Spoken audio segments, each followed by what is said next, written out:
اعتکاف چیست اصلا؟ اعتکاف از کلمه عکفه یعکف عکوفا، یعنی لازم گرفتن یک موضع، برای خودش یک جانده نشستن لازم می‌دونم که من همینجا میشینم، همینجا هیچ جا نمیجنبم، به خاطر نزدیک شدن به الله تعالی.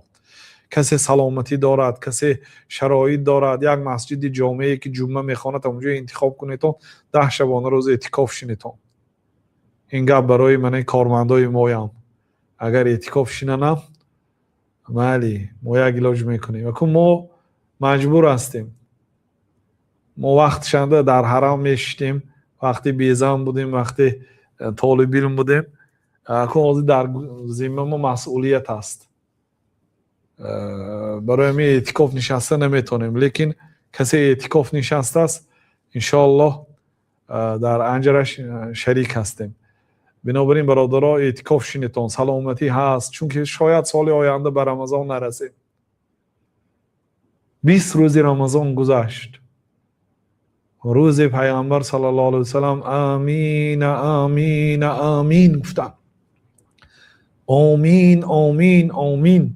حضرت ابو هریره گفتن که علام امنت یا رسول الله، برای چی آمین گفتید یا رسول الله؟ اصلا آمین اصلا بعد دعا میشد، یک کس دعا کند یک کس آمین میگوید. آمین معناش استجیب، قبول کن.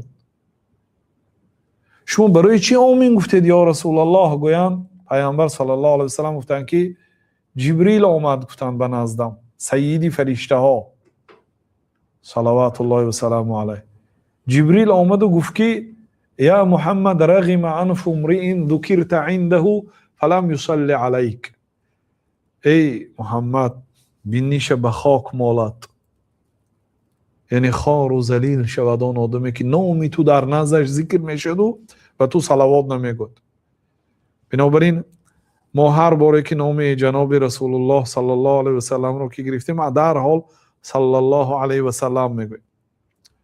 بنابراین بعضی علما گفتن که یوم یدعا کل اناس بامامهم، روز قیامت روزی که هر یک مردم با امام هاشون به نزد الله تعالی دعوت کرده میشوند، اهل حدیث امام آنها پیغمبر صلی الله علیه و سلم است. اگر علم حدیث هیچ فضیلتی هم نمی داشت غیر صلوات بسیار، همین برای آنها کفایه بود گفتن. اگر شما کتاب فقه خوانید کم صلوات می بیاد، لیکن حدیث خوانید چی؟ عن ابي هريره رضي الله عنه قال قال رسول الله صلى الله عليه وسلم، وعن جابر رضي الله عنه قال قال رسول الله صلى الله عليه وسلم، وعن ابن عباس رضي الله عنهما قال قال رسول الله صلى الله عليه وسلم، وعن انس رضي الله عنه كان رسول الله صلى الله عليه وسلم، وعن ابي سعيد الخدري رضي الله عنه كان رسول الله صلى الله عليه وسلم. پوری صلوات است. بینیش به خاک مالد آن آدمی که نامی تو در نزدش ذکر میشود و به تو صلوات نمیگوید. قل آمین، ای محمد آمین بگو. فقلت آمین، پس من گفتم که آمین.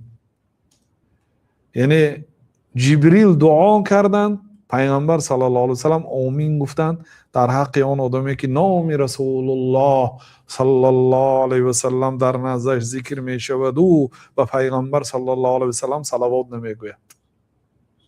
این یکمش. دویمش رغم انف امرئ دخل علیه شهر رمضان ثم خرج ولم یغفر له.